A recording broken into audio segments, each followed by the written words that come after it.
उत्तर प्रदेश के जनपद बुलंदशहर में कोतवाली गुलाब की पुलिस को बड़ी कामयाबी हासिल हुई है। पुलिस ने ई रिक्शा चालकों की हत्या कर बैटरी लूटने वाले और लूट और हत्या की वारदातों को अंजाम देने वाले 3 आरोपियों को गिरफ्तार किया है। बताया जा रहा है कि लुटेरे बैटरी लूटने के लिए ई रिक्शा की बैटरी लूटने के बाद ई रिक्शा चालक लोकेश की हत्या कर लूट की घटना को अंजाम दिए। लुटेरों ने 100 रुपए में किराए पर ई रिक्शा बुक किया था, जिसके बाद ई रिक्शा चालक की हत्या कर शव को छपरावत इलाके में फेंक कर ई रिक्शा से बैटरी लेकर रफू चक्कर हो गए, जो कि लूटी हुई बैटरी आज पुलिस ने बरामद कर ली है और हत्या का अनावरण किया है। गुलाब की कोतवाली क्षेत्र में बीती 25 जुलाई को ई रिक्शा चालक लोकेश का पुलिस को शव मिला था, जिसके बाद पुलिस हत्यारों की तलाश में जुटी हुई थी और मुखबिर की सूचना पर पुलिस ने हत्या आरोपियों को गिरफ्तार कर लिया और सभी हत्या आरोपियों की क्रिमिनल हिस्ट्री खोजने का पुलिस प्रयास कर रही है। अभी आरोपियों से पूछताछ जारी है। एसएसपी संतोष कुमार सिंह ने प्रेस कॉन्फ्रेंस कर जानकारी देते हुए बताया कि लूट के बाद हत्या की 2 वारदातों को अंजाम देने वाले हत्यारों को गुलाबटी पुलिस ने गिरफ्तार किया है और ई रिक्शा से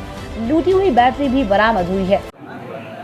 देखिए, दिनांक 25 जुलाई को छपरावत स्टेशन के पास एक व्यक्ति का शव मिला था, जिसके सिर में चोट के निशान थे और बाद में उस व्यक्ति की पहचान शिनाख्त ई रिक्शा चालक के रूप में हुई और उसका ई रिक्शा गायब था। उसका नाम लोकेश था, उम्र लगभग 30 वर्ष की थी, जो सुदामापुरी कस्बा गुलावटी में निवास करता था। और प्रथम दृष्टया बात समझ में नहीं आ रही थी कि ई रिक्शा के लिए कोई हत्या हो सकती है, लेकिन बाद में गुलावटी पुलिस लगातार प्रयास करती रही और प्रयास के क्रम में ये 3 सदस्यीय गिरोह का अनावरण हुआ और ये 3 अभियुक्त इदरीस मेवाती, जो सलेमपुर थाना क्षेत्र का है, दूसरा समीर मेवाती, वो भी उसी गांव और थाना क्षेत्र सलेमपुर का रहने वाला है, तीसरा नईमुद्दीन उर्फ नम्मू है, ये गुलावटी थाना क्षेत्र का रहने वाला है। इनका जो मुख्य पूछताछ में तथ्य जानकारी में आया कि मकसद ये रहता है कि ई रिक्शे को भाड़े पर तय करके ले जाते हैं। अगर वो पीने वाला है तो साथ में किसी शराब के ठेपे के उसको शराब भी पिलाते हैं।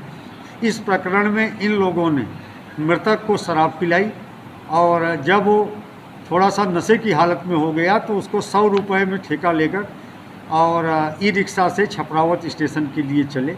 रास्ते में उससे छीना झपटी का प्रयास किया, जिसमें धक्का लगने से वो नीचे गिरा और नीचे पत्थर और ईंट थे, उनकी चोट से घायल हो गया, बेहोश हो गया। बाद में पड़े पड़े वहीं ब्लीडिंग हो जाने की वजह से उसकी मृत्यु हो गई। तो इस तरह से ये तीनों अभियुक्त गिरफ्तार किए गए हैं। इनके कब्जे से तमंचे, कारतूस, हीरो होंडा मोटरसाइकिल और वो लूटा गया ई रिक्शा बरामद हुआ है। इसमें उल्लेखनीय बात यह है कि वर्ष 2020 में 9वें महीने में वर्ष 2020 में एक 16-17 साल का बच्चा जो ई रिक्शा चलाता था, उसकी हत्या हुई थी और ई रिक्शा भी वहीं पड़ा मिला था जहां बच्चे की हत्या हुई थी, नहर के किनारे कोतवाली देहात थाना क्षेत्र में। और हम लोगों का जो प्रयास था, चूँकि ई रिक्शा वहाँ मौजूद था, तो किसी ने लूट के दिमाग से इस संबंध में नहीं सोचा और प्रथम दृष्टया प्रतीत भी नहीं हो रहा था कि ये कोई लूट का मामला है। लेकिन उस समय इसी गिरोह ने केवल उस ई रिक्शा की बैटरी चुराने के उद्देश्य से किराए पर उस ई रिक्शे को लिया और उधर ले गए। ले जाने के बाद बच्चे को बेहोश करने के इरादे से इन्होंने सिर में डंडा मारा पीछे से बैठे हुए और चोट लगने से बच्चा अर्धमूर्छित हो गया। तो उस ई रिक्शा की बैटरी निकाल करके, 2 बैटरी थे उसमें, निकाल करके साथ लेके चले गए थे। तो उस अभियोग का जो अब तक अनावृत था, इनके माध्यम से अनावरण हो चुका है।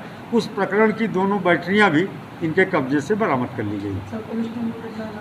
पुलिस टीम का एक कार्य बड़ा ही प्रशंसनीय रहा है और इसमें महत्वपूर्ण बात यह है कि एक बहुत शातिर गैंग है। वर्ष 2016 में 5 मुकदमे जो समीर अभियुक्त है, इसके खिलाफ मेरठ में, टीपी नगर, ब्रह्मपुरी थानों में, और इसी तरह जो दूसरा अभियुक्त इदरीस है, उसके खिलाफ भी 3 मुकदमे मेरठ जनपद में दर्ज रहे हैं। तो ये अंतर जनपदीय स्तर का शातिर गिरोह था जिसका अनावरण किया है। इस परिप्रेक्ष्य में 20,000 रुपये की नगद पुरस्कार राशि थाना प्रभारी और उनकी टीम को दिया जा रहा है।